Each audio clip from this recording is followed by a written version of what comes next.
Kadang-kadang orang bicara firman bukan seperti apa yang Tuhan mau. Kita bisa menggambarkan perintah sama ini, tapi kita menafsirkan menurut yang kita mau, bukan yang Tuhan mau. Silakan sebentar saudara berefleksi bahwa pengalaman iman dengan Tuhan seseorang itu beda-beda. Oke, tapi perintah yang sama sudah waktu kamu bilang firman yang benar itu yang dipakai. Supaya gereja berhenti bertengkar soal dogmatika. Yang Tuhan mau mana itu yang dipakai.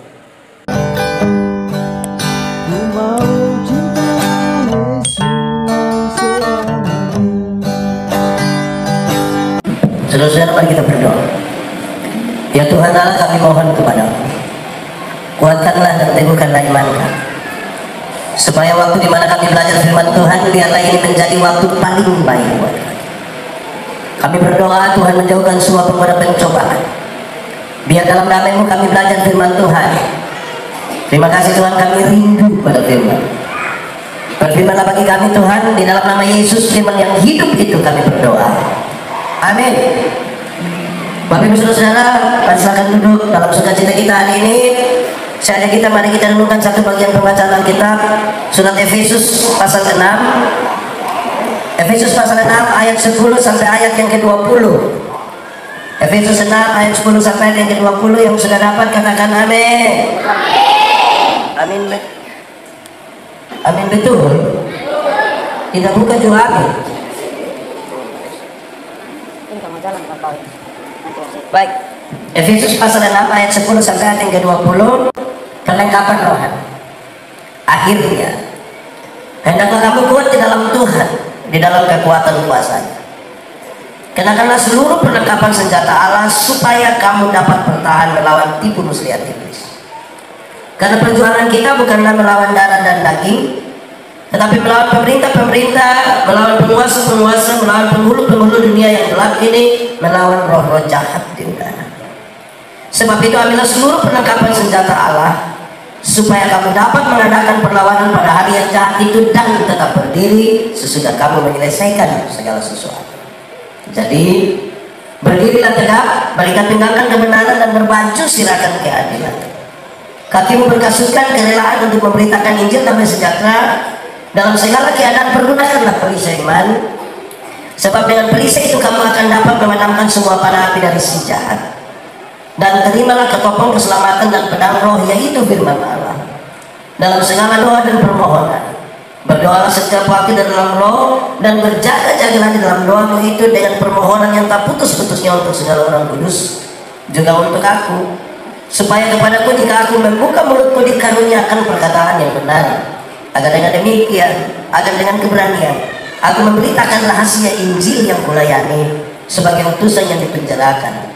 Berdoalah supaya dengan keberanian aku menyatakannya sebagaimana seharusnya aku berbicara. Demikian firman Tuhan. Berbahagia setiap orang yang mendengar firman, memelihara dan melakukan dalam hidup setiap hari. Shalom.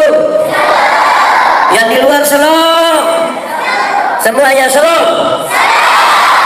Paulus meninggalkan jemaat di Efesus, padahal jemaat itu jemaat yang kecil, tidak punya pengaruh sosial yang kuat, tidak punya pengaruh politik yang besar, tidak.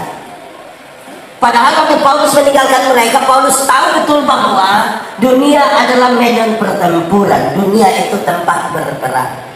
Semua orang akan berhadapan dengan peperangan, baik orang kaya, baik orang kota, baik yang sekolah, baik yang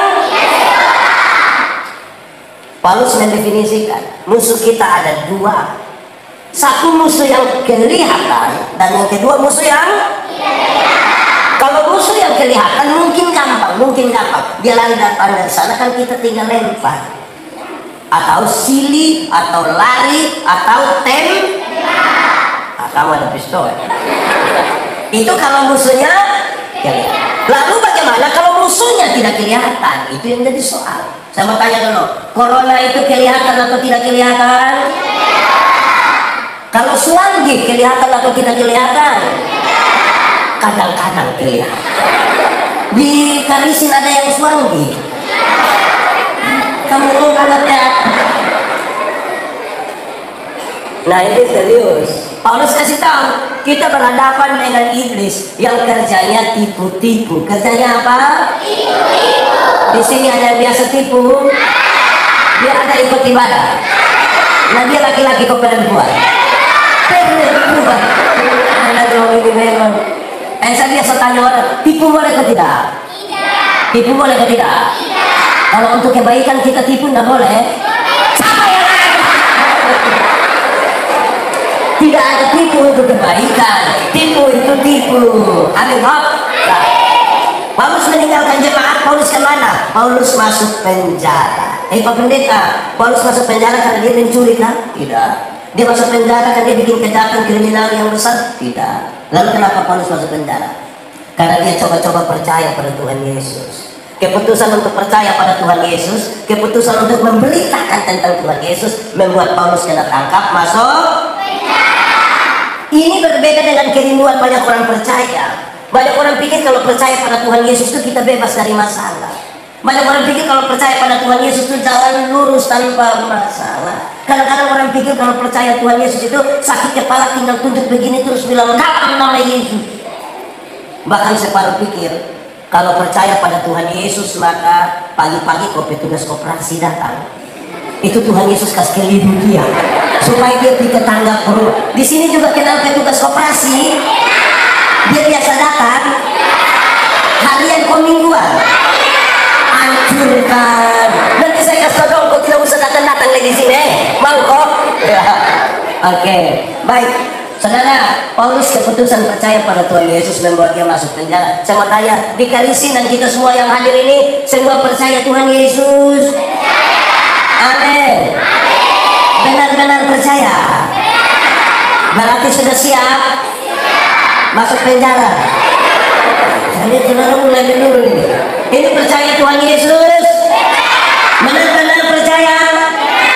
Sudah siap masuk penjara? Nah kamu mau apa? Oke.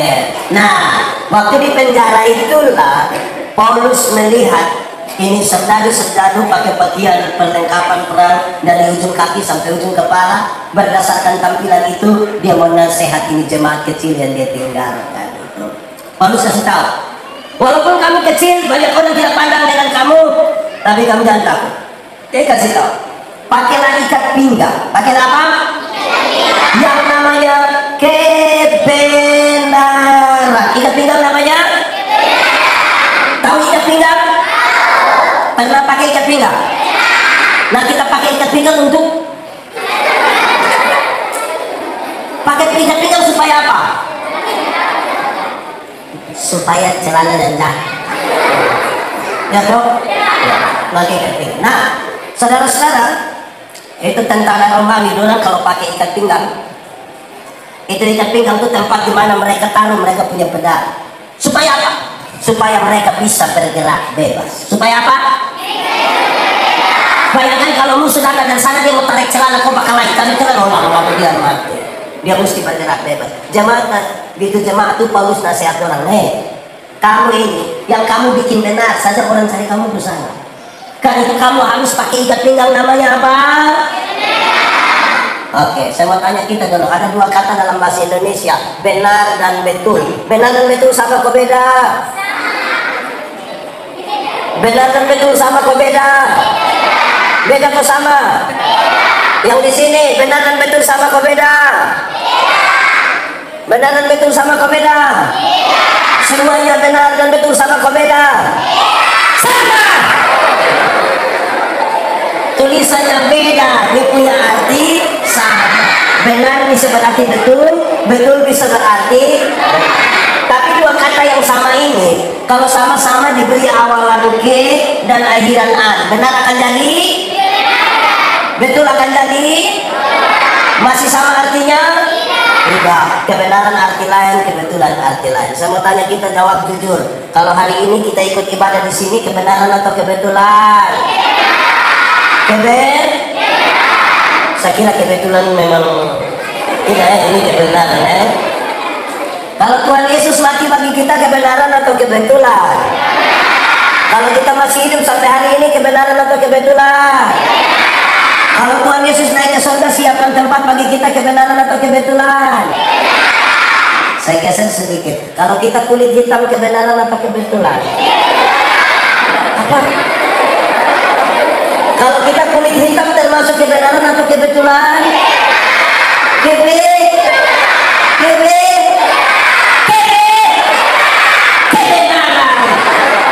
Tuhan tidak salah. Saya khotbah di mana-mana. Saya bilang begini, kadang-kadang warna kulit saja jadi berhala baru. Seolah-olah kalau orang yang bagus, yang cantik itu, kalau kulit, seolah-olah yang cantik mesti kulit. Akhirnya setiap kali yang kulit putih berdiri di muka, yang kulit hitam itu macam gini saja.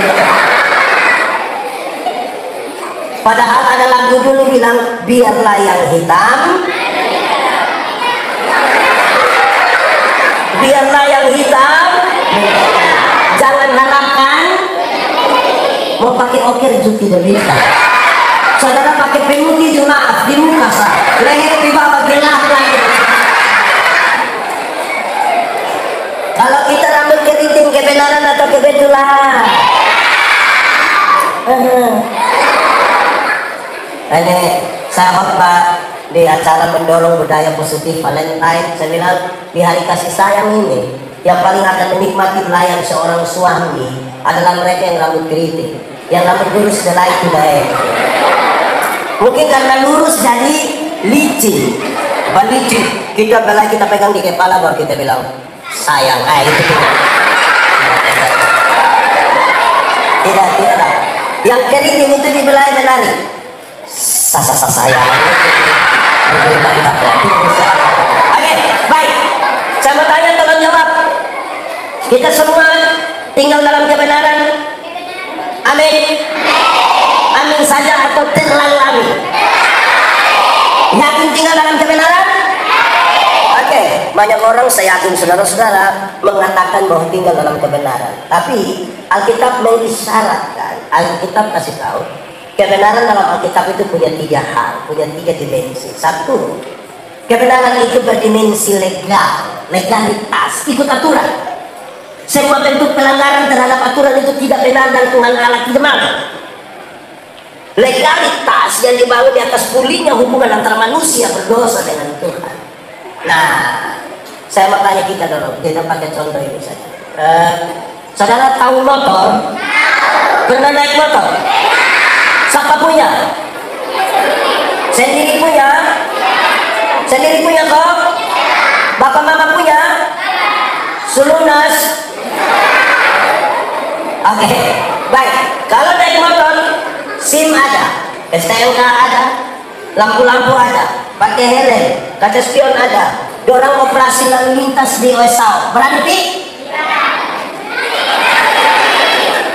Berani Pi? Coba kalau SIM tidak ada, STNK tidak ada, lampu-lampu tidak ada, tidak pakai helm, kaca spion tidak ada operasi lalu lintas di OSAU, berani Pi? Kenapa tidak berani? Tapi kan kamu bohong polisi. Jadi orang kalau langgar aturan hidupnya tidak bebas, tidak aman, betul? Di sini ada yang masih sekolah, masih? Oh, saya kira sudah libur. Oke, yang sekolah, rata-rata sekolah sini masuk jam? Oke, kalau jam 7 masuk sekolah, kamu pergi jam 6.15, aman? Kurang 15 jam 7, aman? Lalu mau pergi jam 5.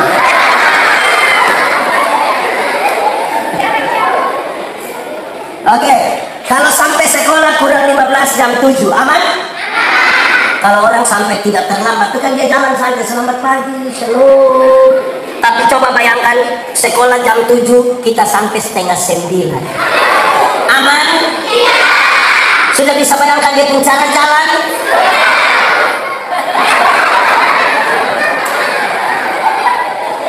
Paulus nasihat jemaat, kamu tidak salah saja orang cari kamu pun salah, apalagi kamu salah. Bayangkan SIM ada, pakai helm, STNK ada, surat-surat ada yang surat-surat lagi, spion ada, lampu-lampu ada. Dorong operasi lalu lintas di USA, pergi, pergi. Sampai di sana polisi tidak tahan, kami putar kembali. Polisi marah, kenapa putar kembali? Pak, tolong tilang saya. Orang kalau ikut aturan itu tidak ada masalah. Di sini khusus yang demit di Kalising. Ini ada yang ikut katekisasi. Oh iya, yang ngomong yang itu hati. Yang ikut katekisasi ada. Katekisasi berapa lama? Misalnya kalau ikut selama 1 tahun aman? Ada yang hanya ikut 2 kali tapi mau CD ada. Bisa tampilin dia. Ya ikut saja aturan bilang apa ikut saja tuh. Amin. Kedua, kebenaran dalam Alkitab itu berdimensi moral. Berdimensi apa?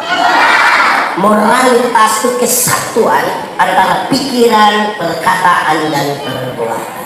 Kesatuan antara saudara-saudara dengar bahwa tidak semua yang kelihatan baik itu dibangun di atas motivasi yang benar. Tidak semua yang kelihatan baik dibangun di atas motivasi yang benar. Contoh, tidak semua senyum tulus. Saya datang sendiri, slow, saudara slow, saya lewat saudara. Dia yang kelihatan baik belum tentu tulus. Makanya Paulus nasihat, apapun yang kamu perbuat, perbuatlah dengan segenap hatimu, seperti untuk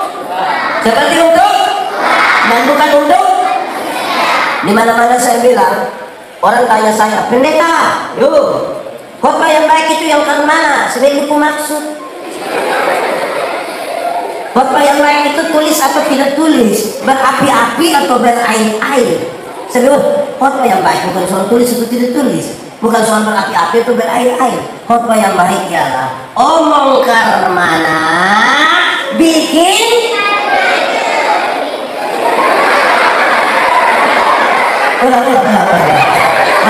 omong karmana, bikin karmana. Omong karmana, bikin begitu. Jangan omong lain. Di sini ada. Dia pakai baju warna merah. Jangan omong lain, bikin. Kadang ada orang yang lebih parah, pikir lain, omong lain, bikin hasilnya lain. Karena tidak sinkron disampaikan. Ketiga, kebenaran dalam Alkitab itu punya dimensi sosial. Dimensi apa? Sosialitas itu adalah kepekaan untuk turut mengambil bagian dalam penderitaan orang lain. Bahasa sekulernya adalah solidaritas. Kenapa Tuhan Yesus mau berkorban bagi kita? Karena dia solider. Aduh, saya mau tanya dulu. Di sini ada yang dia punya orang tua sudah lanjut usia di atas 60 tahun ada? Papa mama atau mama saja? Ada orang tua yang di atas 60 tahun sakit-sakit ada?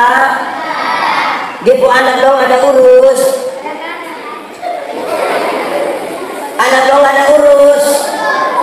Kenapa kamu mulai diam? Anak dong urus. Urus apa? Kasih makan? Minta sertifikat? Jadi PPKN. Kalau orang tua kita tidak PK untuk urus, bagaimana dengan orang lain? Kadang-kadang kita ini tidak punya kepekaan sosial. Baru beli teh satu putar sampai jam 3 pagi. Ada orang datang ke saya, om, kasih kecil teh sedikit. Kenapa? Ada bayi satu sakit di sebelah. Lebih kasih itu bayi. Ada tambah 2.000 di satu teh. Di sini juga ada. Yang berikut sampai pagi ada. Ini dia orang Kalising. Nah dia paham apa? Kebenaran dia berdimensi sosial. Ikat pinggang namanya apa? Apa? Kedua. Tiga apa? Kedua, pakailah baju zirah, pakailah baju perang yang namanya keadilan. Pakai baju sirah namanya. Paulus mau kasih tahu begini, kebenaran ada di mana, keadilan pun mesti ada di situ. Kebenaran dan keadilan seperti uang dengan dua sisi. Kebenaran berdampingan dengan keadilan. Keadilan itu dibutuhkan untuk apa? Keadilan dibutuhkan supaya tuduhan-tuduhan yang dituduhkan kepadamu menjadi palsu. Saya mulai mengatakan begini, dengar. Jemaat, di sini tidak ada jemaat. Jemaat, pernah kau tidak orang omong kamu punama?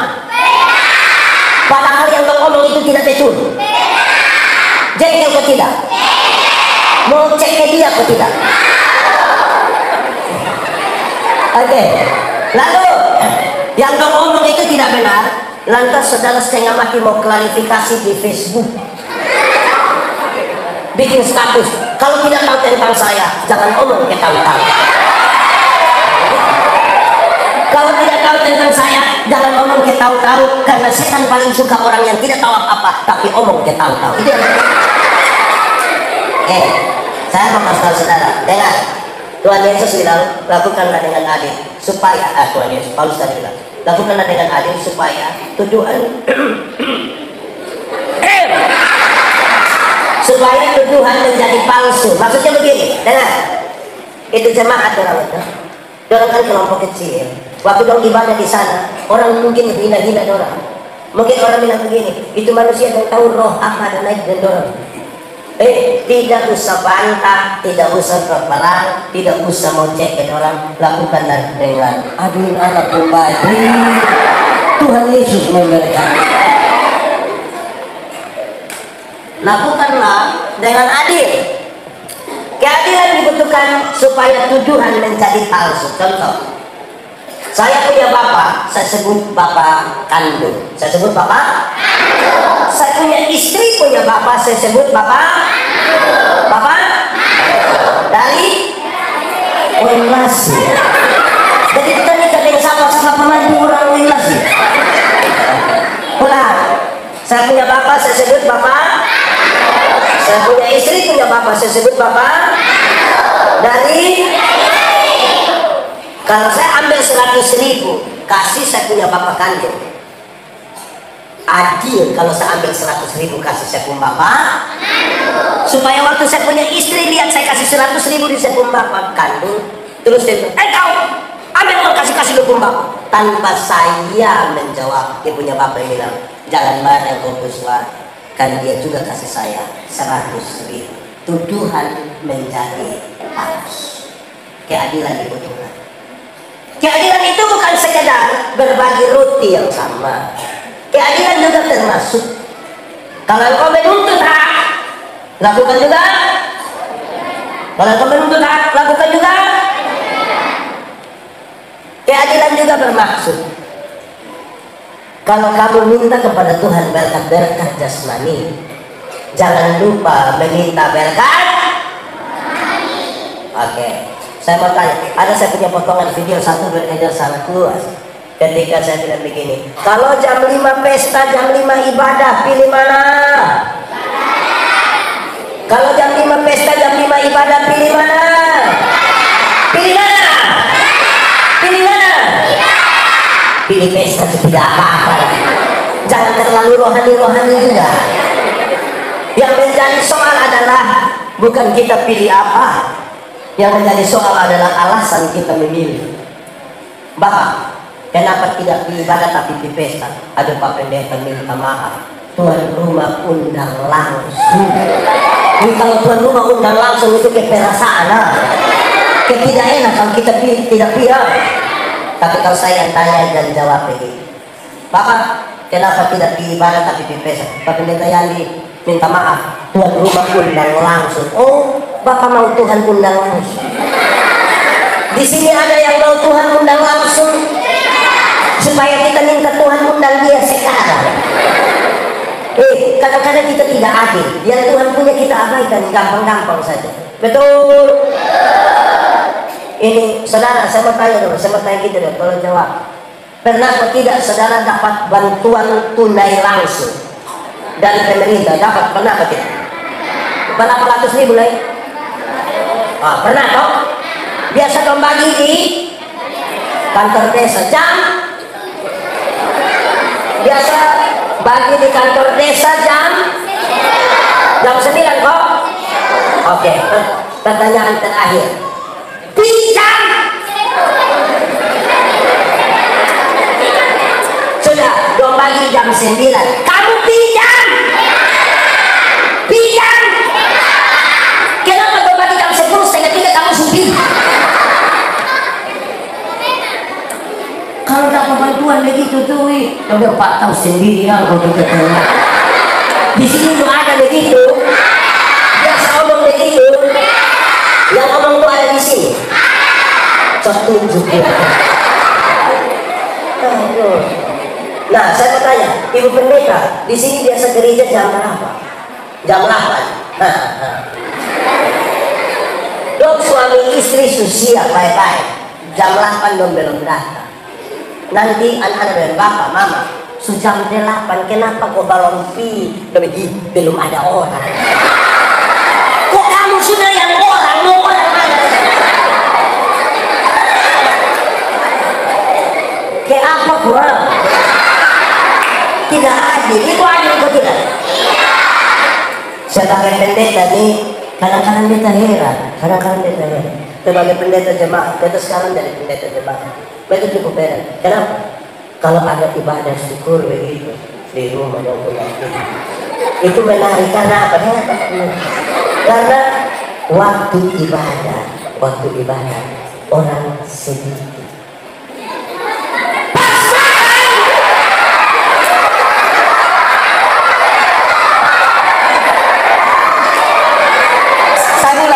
Saya ulang, aduh, minta maaf, aduh. Ulang. Oke. Waktu ibadah orang pas makan. Mana? Tinggal di sini ada sapa kumbang. Jadi kita berdoa lah. Oke, sudah 2.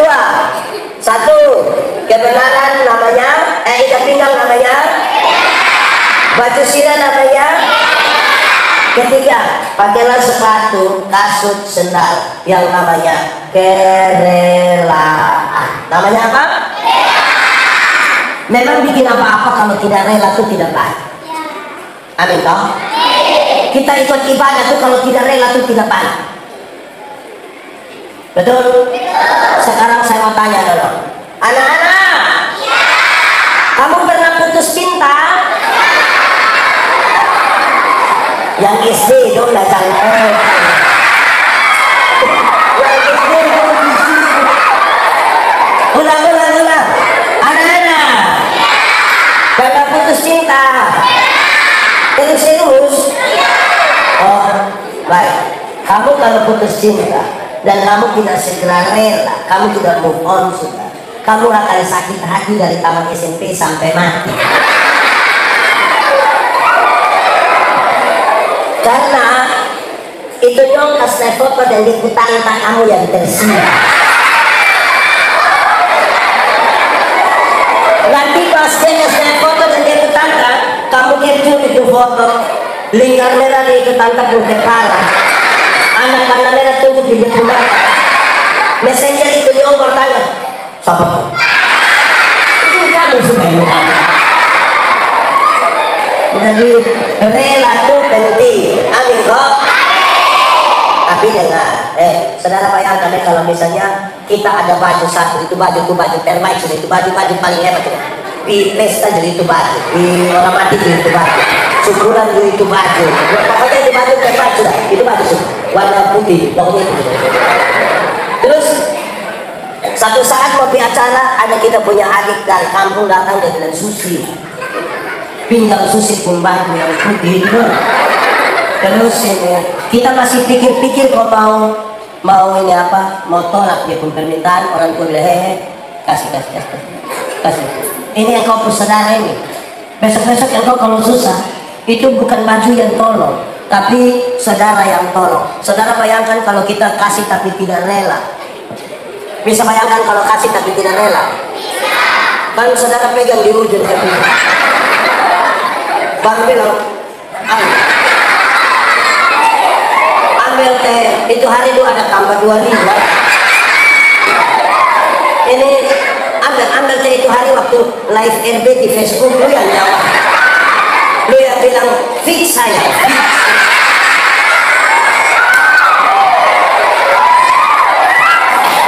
Di sini tuh kenal fix saya, yang PHP order kenal juga.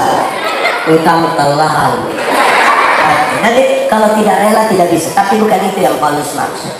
Yang Paulus maksud ialah kerelaan memberitakan Injil pada sejahtera. Injil itu harus diberitakan dengan rela. Dengan apa? Rela. Ini itu tentara Romawi dong tuh kalau pakai yang punya sepatu itu mau masuk lompor, kok juri, kok hutan, kok batu, kok rela. Nah, Injil itu berita pembebasan. Injil berita apa? Karena dia berita pembebasan, tidak boleh intimidasi, tidak boleh. Saudara lihat tadi kala ada pimpin di sini. Oke, mari kita bertepuk tangan. Itu normal, itu logis. Kadang-kadang kita beribadah pakai intimidasi. Oke, yang tidak ada tangan tidak usah tepuk tangan. Itu intimidasi. Injil itu pembebasan. Supaya yang takut dia menjadi tidak takut. Om Pendeta melayani di rumah sakit, kalau ketemu nenek-nenek sakit, Om Pendeta bilang, nenek kita berdoa ya. Iya. Mungkin saya doa habis nenek mati, tapi nenek mati masuk surga. Jelaskan kenapa mati masuk surga. Terus dia bilang, Pendeta mati sekarang dan besok sama saja. Tuhan mau ambil itu pun Tuhan. Bahkan berhadapan di lembah kekelaman, di lorong kematian, orang tidak takut karena berita pembebasan. Supaya kalau ada anak muda satu, dia datang bilang di saya, dia bilang begini, Pak Pendeta, saya rasa saya manusia paling berdosa di dunia. Saya bilang, kakak, pendeta juga orang berdosa, tapi jangan takut, kasih Tuhan lebih besar dari kita dua punya kesalahan. Itu pembebasan. Bayangkan kalau dia datang ke saya, pendeta, saya rasa saya manusia paling berdosa. Ya, saya lihat bukan muka berdosa. Engkau ini kalau tidak bertobat nanti kaki tangan lompat buang semua. Itu berita macam apa ya? Injil itu pembebasan. Amin toh? Nanti supaya ketika kita buat anak yang suruh tampil kok takut-takut, dong menyanyi di rumah bisa. Dong menyanyi di kamar mandi sehebat, tapi kalau masih takut menyanyi di muka sini toh, kasih tahu dia jangan takut, mari ayo. Itu pembebasan. Itu pembebasan. Ada orang yang suka putar film neraka di kampung-kampung, bukas tahu orang. Kita masuk surga bukan karena kita hukuman di neraka. Kita masuk surga karena Tuhan Yesus mati ganti kita. Itu kasih tahu dengan bebas, dengan ringan, dengan rela. Aduh. Ya toh? Ya apa? Nah, saudara, pembebasan harus disampaikan dengan rela. Saya mau tanya saudara. Kalau sebentar pulang, Pak Pendeta kasih kita uang satu orang 100.000, senang atau tidak? Senang atau tidak? Cerita orang atau tidak? Yakin? Pasti sering bilang, kamu rugi tidak pilih gereja. Itu pendeta yang kepala botak dibuka sedikit. Amin. Oke, sekarang saya mau tanya, Tuhan Yesus berkorban mati bagi kita lebih mahal dari 100.000 atau lebih murah dari 100.000? Lebih? Betul lebih mahal? Sekarang saya tanya, sudah cerita orang bilang dapat pulsa 5.000 sekasta seluruh dunia, foto baru dia kesana di Facebook tulis bilang terima kasih Pak, pulsa masuk besok lah ya. Itu praktis ya.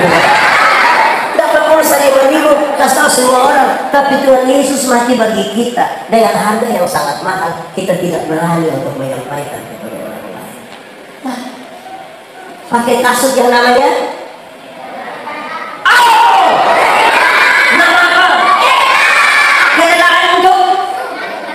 memberitakan Injil damai sejahtera. Injil itu berita penuh bebas. Yang bodoh menjadi pintar, yang lemah dikuatkan. Itu berita Injil. Amin. Bukan berita bakas takut. Mama, di sini tidak ada mama. Ini nona SMP semua. Mama. Kasih makan anak umur 1,5 tahun itu gampang kok, susah toh. Dia berlari-lari, kita buru-buru, dia terakhir mama ini anak tidak bisa mengerti orang tua. Anak umur 1 tahun suruh mengerti dia mama yang 38. Mama.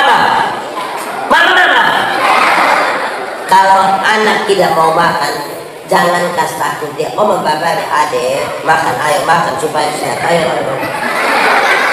Ini anak tidak mau makan, dia pun makan itu om. Dan itu om juga tuh. Kestakut orang. Betul kan tidak? Di sini ada yang biasa kestakut. Dia ada di sini kestakut anak-anak atau mana? Betul, kau lihat dia coba. Bapak mama. Di sini tidak ada bapak mama. Kalau malam-malam jam 9:10 kok itu anak kecil itu belum bisa tidur. Omong dia baik-baik, kok dia bilang, adek, bobot sudah air. Bobot sudah malam ini, biar besok pagi bangun sehat. Anak saya, adek kalau bobot bapak mama bobot dulu. Tapi omong dia baik-baik, kok bisa.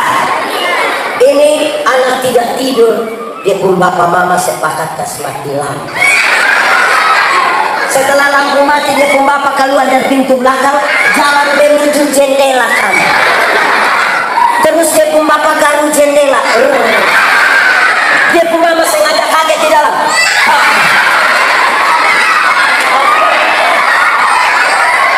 Terus dia pun mama bilang, om, ada semua.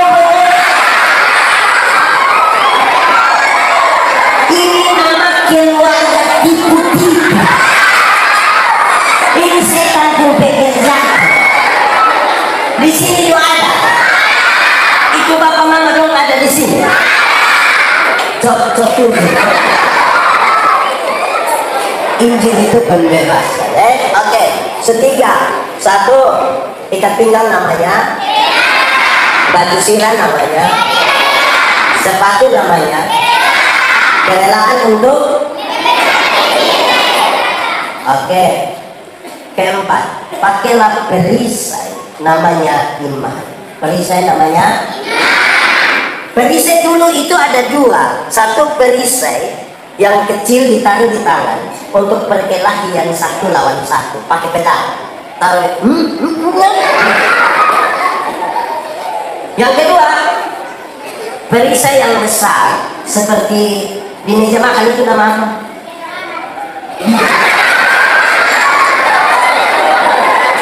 Yang di meja makan itu nama apa?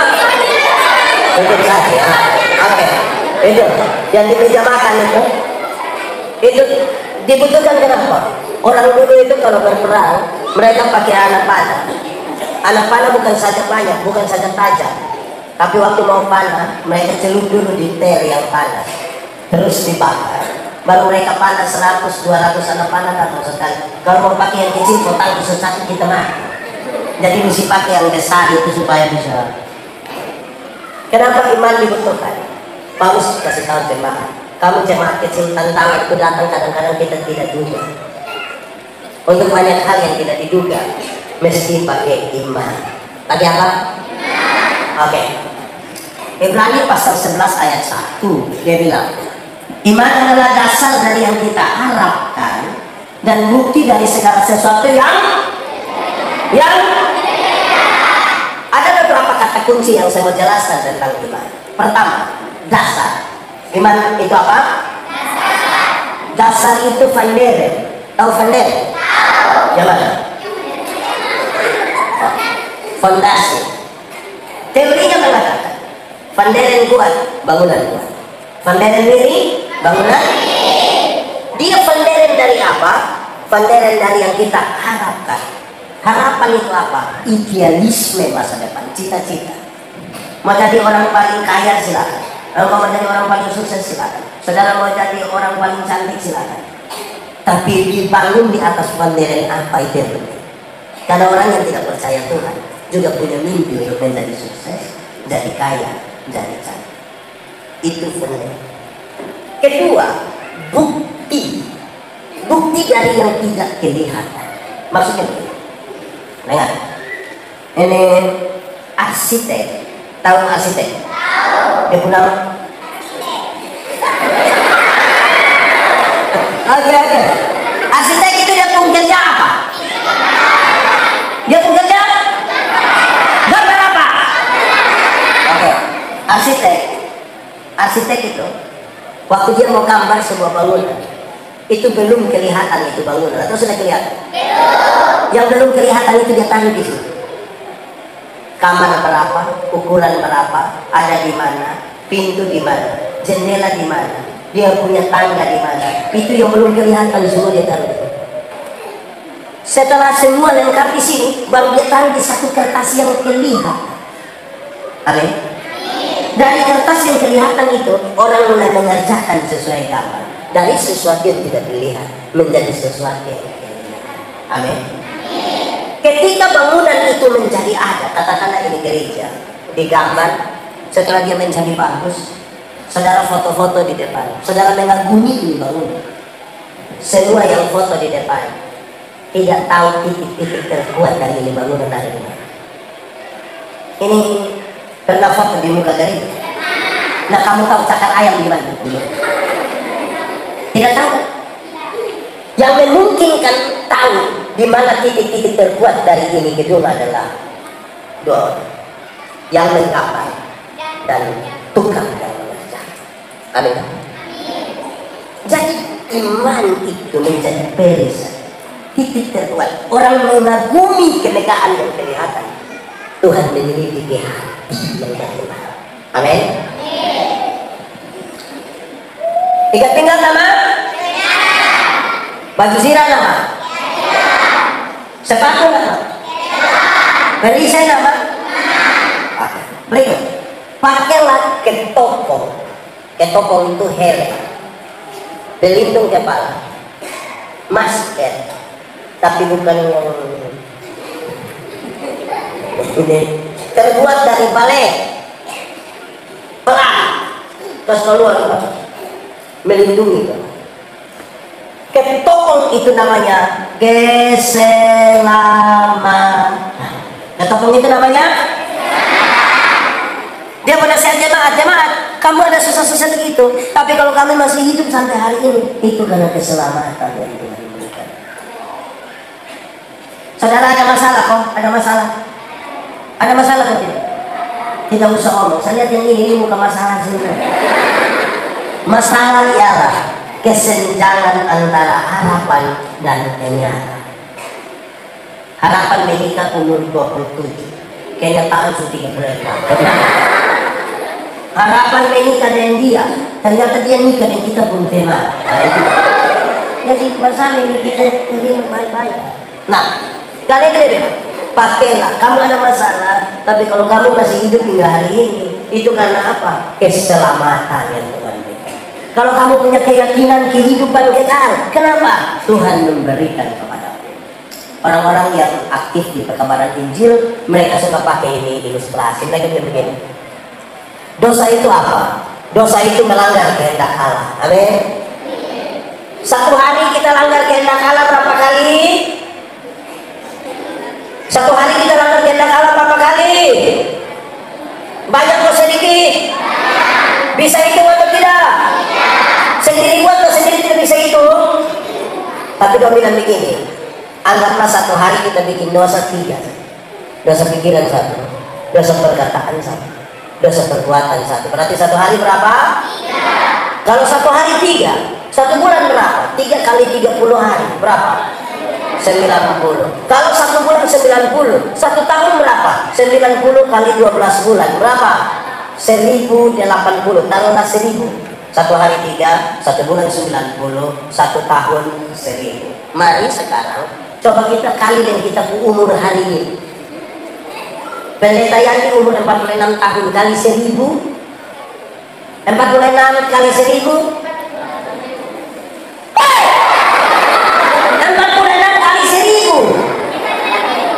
46.000. Dengan 46.000 itu pendeta Yandi bisa masuk surga.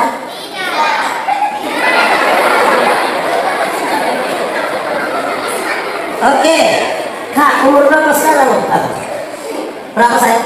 25 kali 1000 bisa masuk surga dan 25.000. Jangan coba-coba tanya kita pun bapak dan mak gitu. Tambah tua tambah parah gitu. Itu baru satu hari 3. Apalagi kalau suatu hari tidak bisa hidup, mau bisa masuk surga. Jadi kalau kita punya keyakinan iman tentang kekekalan, itu karena ketopong keselamatan yang Tuhan berikan atasnya. Amin. Jangan gaya. Betul. Sebab oleh kasih karunia kamu diselamatkan oleh iman. Itu bukan hasil pekerjaan, tapi pemberian Allah. Itu bukan hasil usaha. Efesus pasal 2 ayat 8 dan ayat 9. Betul? Kenapa lihat saya?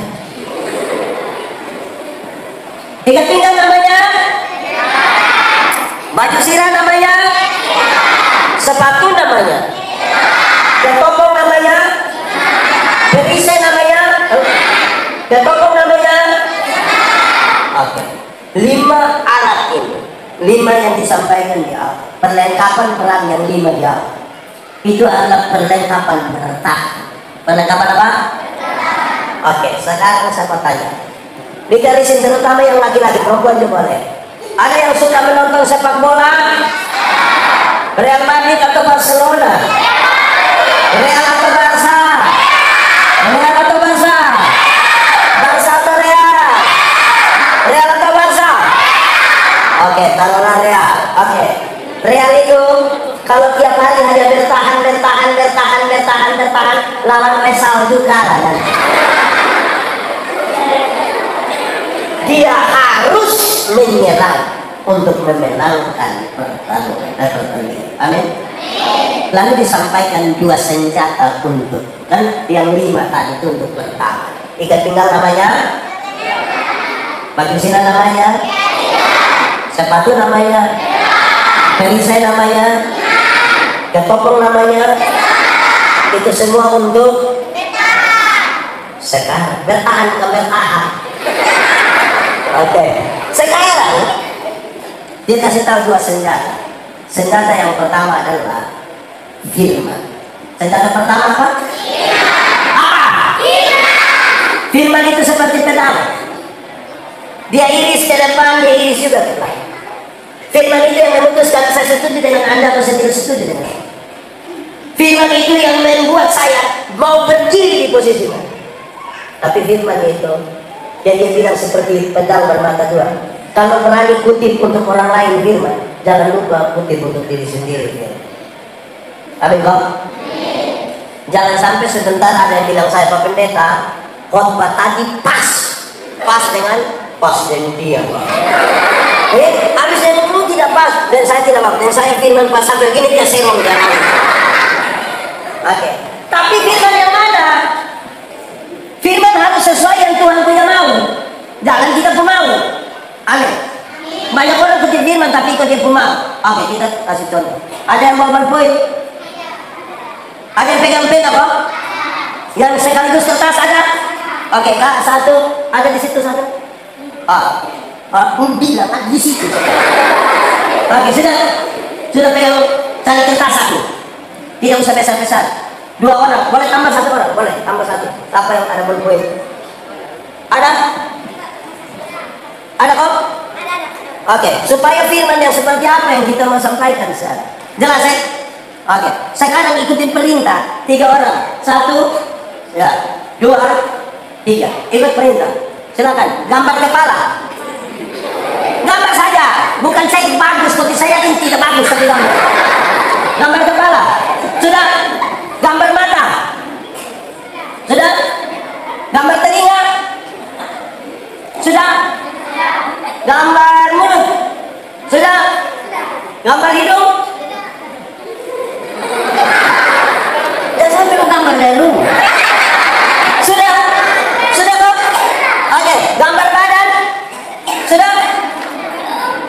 Sudah, badan sudah. Sudah. Sudah. Sudah kok. Oke, gambar kaki.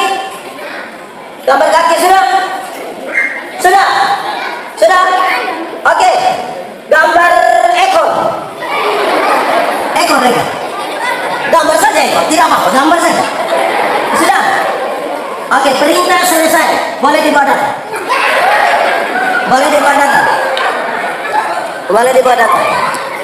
Boleh, mari sini. Boleh. Saya sudah yakin tidak bagus, tapi kita bukan nilai bagusnya, kita mau menilai hasilnya.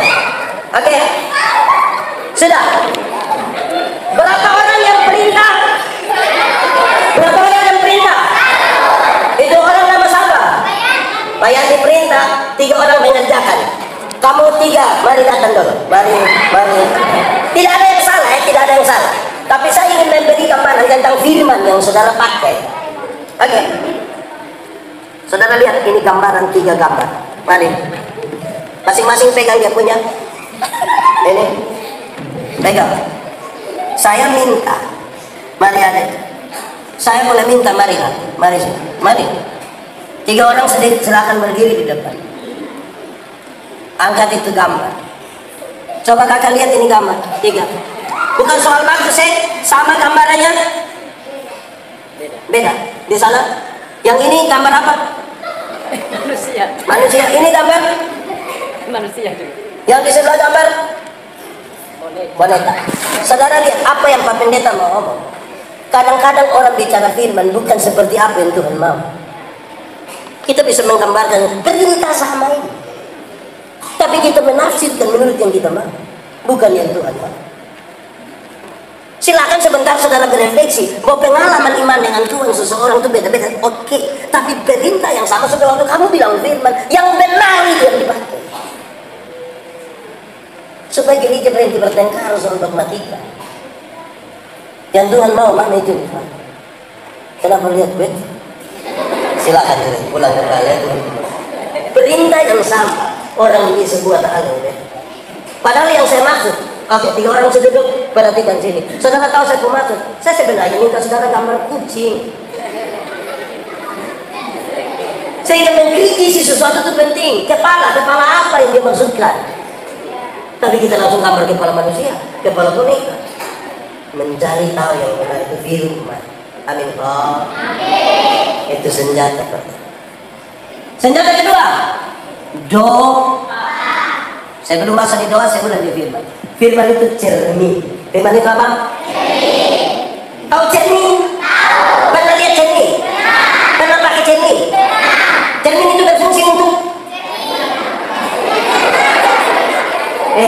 cermin itu kita sampai hanya untuk melihat kita pemuka.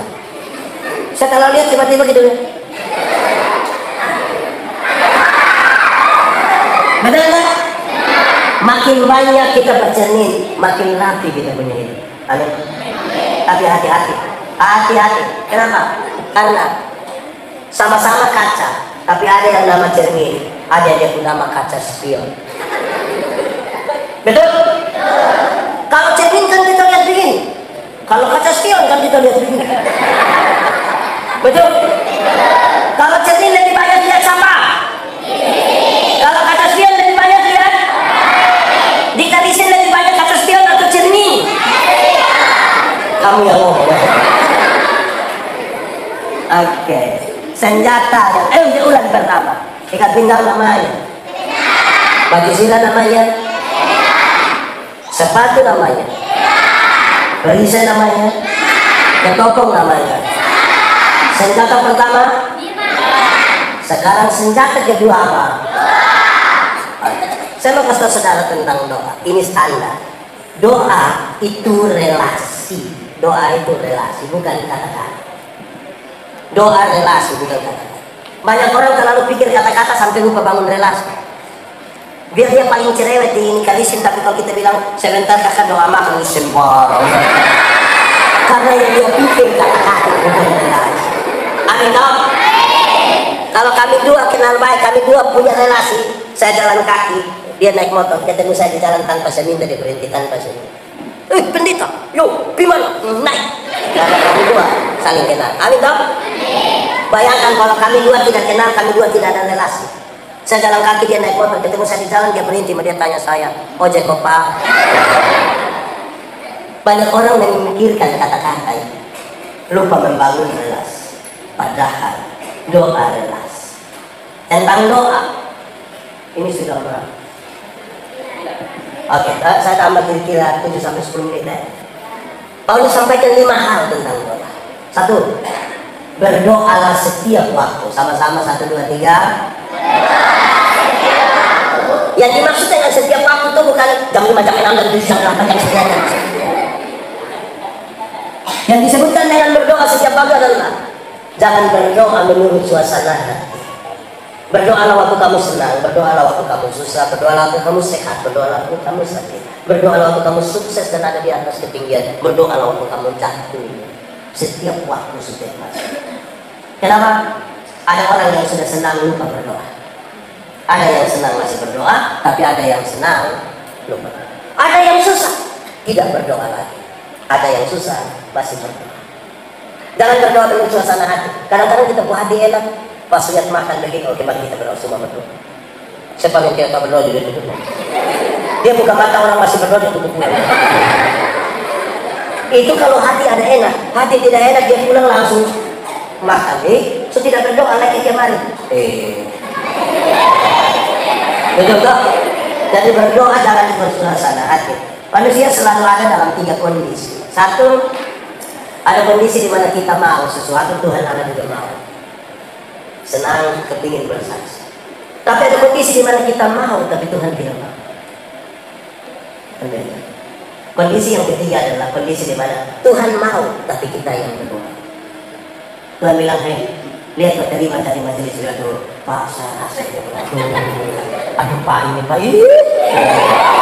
Pak ada di kali sini ada begitu, benar. Ini kan ada proses pemilihan, toh? Ada yang sekolah memang. Tuhan mau tuh begitu yang tidak mau. Kan itu Paulus bilang berdoalah setiap waktu. Amin toh? Kedua, berdoa dalam roh. Kedua apa? Yang dimaksud berdoa dalam roh itu bukan berdoa dalam bahasa roh. Bahasa roh itu Tuhan yang atur untuk waktunya. Tapi sekarang saya mau bersuara saudara, yang dimaksud dengan berdoa dalam roh adalah berdoa dalam kesatuan dengan Roh Kudus. Kenapa? Ada 2 alasan. 1, Allah yang kita sembah itu Allah yang kudus, yang kita datang berdoa kepada Dia yang kudus. Untuk datang kepada yang Maha Kudus, orang mesti menjaga kekudusan. Kekudusan hidup itu ditunjukkan dengan kesatuan dengan Roh Kudus. Karena yang kudus tidak dapat bersatu dengan yang tidak kudus. Yang terang tidak dapat bersatu dengan yang terang. Amin. Tanggalkanlah kasusmu sebab tempat di mana engkau berdiri itu kudus. Anak muda? Anak muda? Mau terang atau gelap? Kudus atau tidak kudus? Terang atau gelap? Lalu kenapa kamu pacaran di gelap-gelap?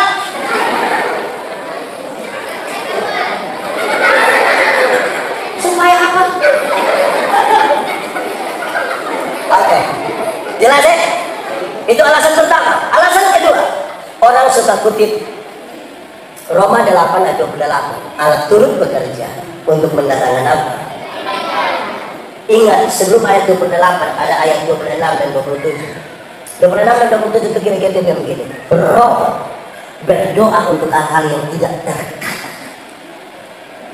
Apa yang kita tidak bisa katakan? Paling tidak ada. Pertama, 5 menit ke depan kita tidak tahu apa yang akan terjadi dalam hidup kita tidak. Itu roh. Kedua, ketika kita ada dalam masalah, manusia tidak tahu jalan keluar terbaik dalam masalah. Roh. Siapa yang memahami 2 hal ini, bahwa Roh Kudus yang kita bersatu dengan Dia, Dia memperhitungkan hal-hal yang kita tidak ketahui. bahwa 5 menit ke depan kita tidak tahu kita hidup macam apa, dan jalan keluar terbaik bagi kita masalah seperti apa, baru dia boleh katakan, oh ternyata Allah turut bekerja untuk mendatangkan. Amin. Supaya kalau kita berdoa dalam kesatuan dengan Roh, jangan sampai kita gaya sako ya apa gua. Ketiga, berdoa dan berjaga-jaga. Berdoa dan berjaga-jaga itu berkaitan dengan yang kamu punya bagian, lakukanlah semaksimal mungkin, selebihnya Tuhan yang atur. Amin. Sahabat saya, jemaat yang hadir ini, ada yang di rumah ada kios? Ada kok? Kios di mana? Iya, rumah kios ada di sini, di dekat sini ada kios. Yang kebetulan ada ikut ibadah di sini. Yang mana? Yang mana?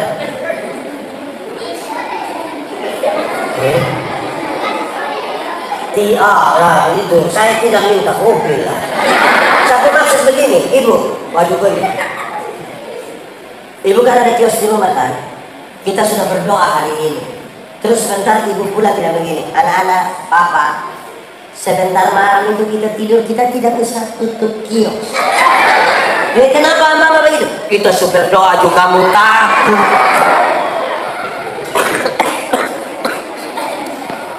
Menurut ibu kira-kira besok itu gula dong masih ada? Masih ada atau tidak? Menurut ibu itu gula-gula dong ada? Beras, supermi, makanya yang ini bisa lakukan adalah tutup kios. Selebihnya Tuhan yang bekerja, berdoa dan berjaga-jaga. Tuhan menyiapkan masa depan bagi kita punya anak dong. Amin. Yakin? Betul-betul yakin? Nah sekarang saya mau kasih tahu, Tuhan siap masa depan bagi ribu anak. Itu anak-anak kita paling harusnya sekolah.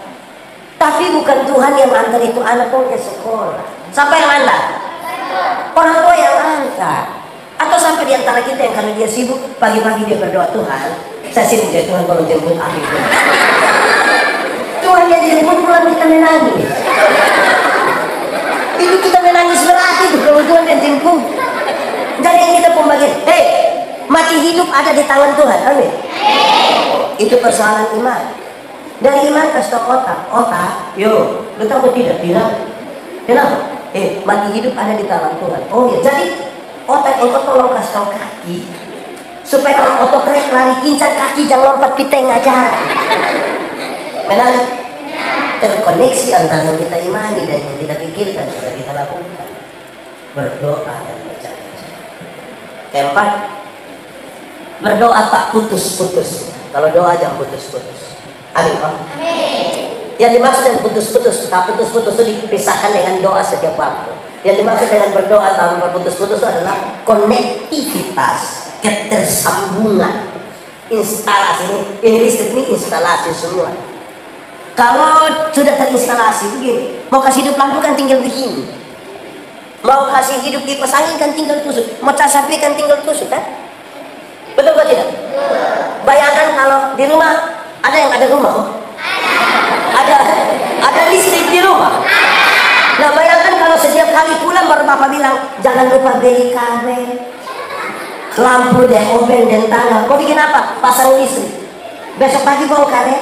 Nanti lusa lagi baru pasang. Begitu? Dia terinstalasi kan? Kamu ada HP? Ini Android? Ada pulsa data? Supaya apa? Terkoneksi terus toh? Mau foto, mau upload kan tinggal sampai foto tidak ada gaya juga keluar tidak. Tapi mau foto terus keluar karena dia selalu terkoneksi toh? Betul atau tidak? Nah, doa tuh tak putus-putus itu berkaitan dengan konektivitas kita dengan Tuhan. Ada 2 kalimat tentang doa. Orang semua ucapan begini. 1, Yesus hanya sejauh doa. Hubungan kita tadi doa yang relasi. Sejauh kita punya ini doa yang doa yang adalah relasi. Amin. Kedua kalimat ini dia begini. Doa adalah napas hidup orang percaya. Napas hidup orang percaya. Sekarang saya mau tanya, semua ada napas? Coba tahan napas. Bisa?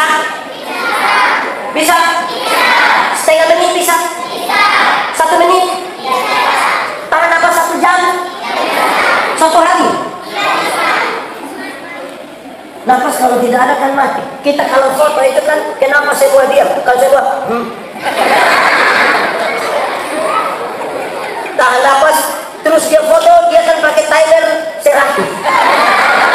Terus kita sengaja bilang, weh Gigi Sukiring ini, siapa bilang ini yang tidak naik lagi? Jelas kan? Saudara lihat, jangan saya mau tanya, di antara kita ada yang nafasnya satu asma, ada. Oke, setengah mati tuh kalau asal. Kita tarik nafas tuh dia di sini setengah mati. Kadang-kadang kita mesti. Jadi kalau doa tanpa putus-putus itu konek kita, bahkan kita tidak rasa. Ini ada yang hitung dari pagi sampai ini jam dia tarik nafas berapa, pas keluar berapa ada.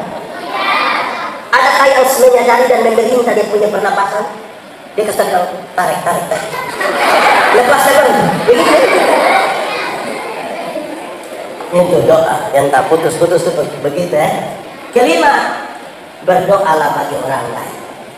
Berdoa juga untuk. Pernah berdoa bagi orang lain?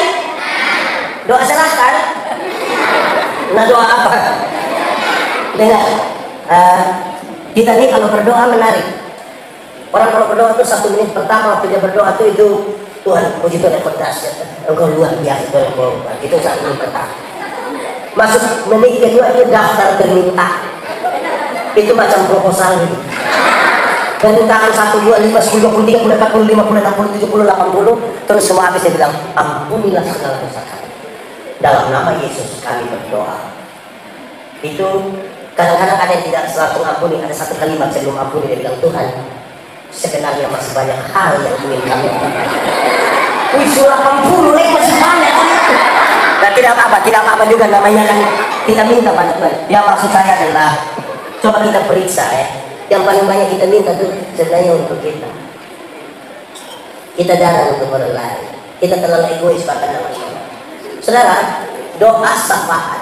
Doa syafaat adalah berdiri menggantikan orang lain untuk menyampaikan diri. Paulus nasihat jemaat bilang begini. Tidak ada pemerintahan yang tidak berasal dari Tuhan. Tidak ada. Semua pemerintahan itu Tuhan izinkan. Ini Tuhan yang melalui dia.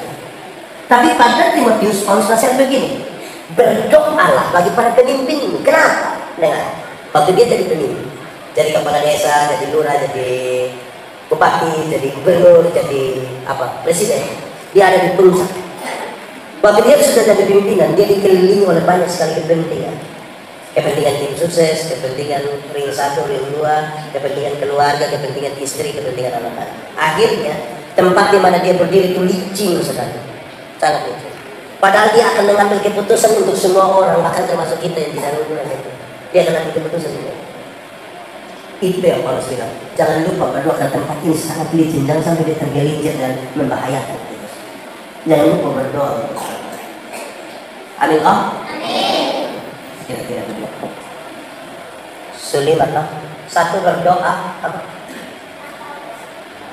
Usah dia beta 1. 1 berdoa. Bukan fatwa. Berdoa. Setiap waktu. Berdoa apa? Yang kedua berdoa.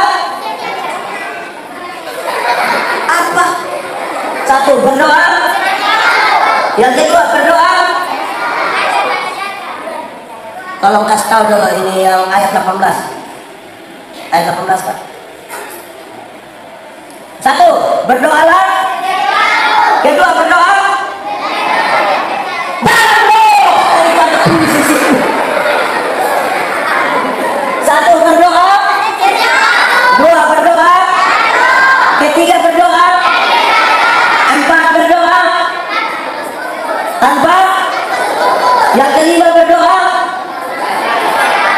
Untuk orang lain. Jelas toh? Oke. Ikat pinggang namanya. Baju sirah namanya. Sepatu namanya. Perisai namanya. Ketopong namanya. Senjata pertama. Senjata kedua. Doa yang paling pertama berdoa. Kedua berdoa. Ketiga berdoa. 4. 5. itu berarti kamu tidak lulus. Kalau kamu tidak melakukannya,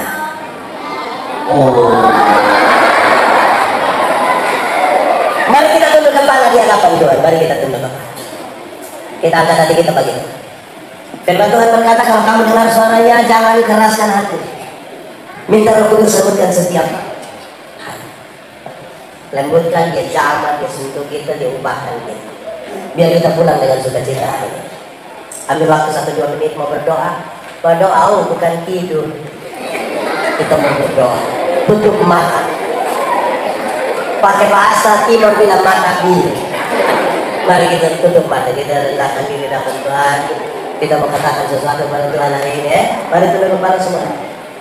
Nikmati 1-2 menit. Katakan sesuatu dengan jujur. Ingat manusia bisa kita tiba, Tuhan tidak bisa kita. Dia lihat sampai kegelapan jiwa kita dan dia sungguh tahu siapa kita. Nikmati saja 1-2 menit ini.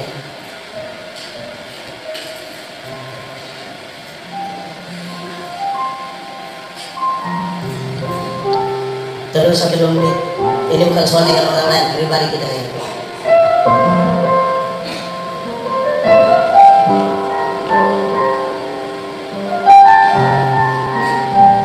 Selidiki aku, lihat hatiku, apakah aku sungguh mengasihi Yesus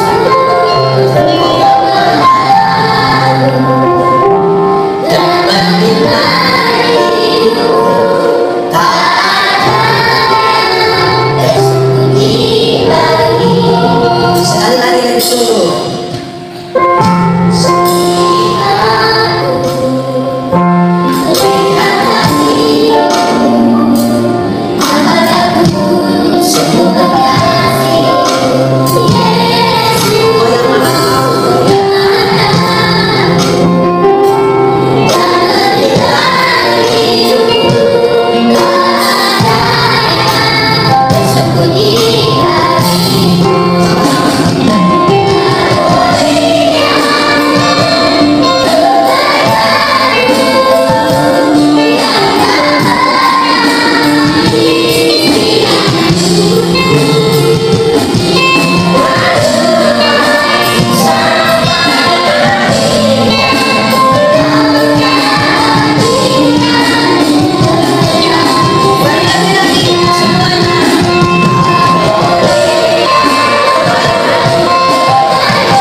yang putus asa diberi harapan.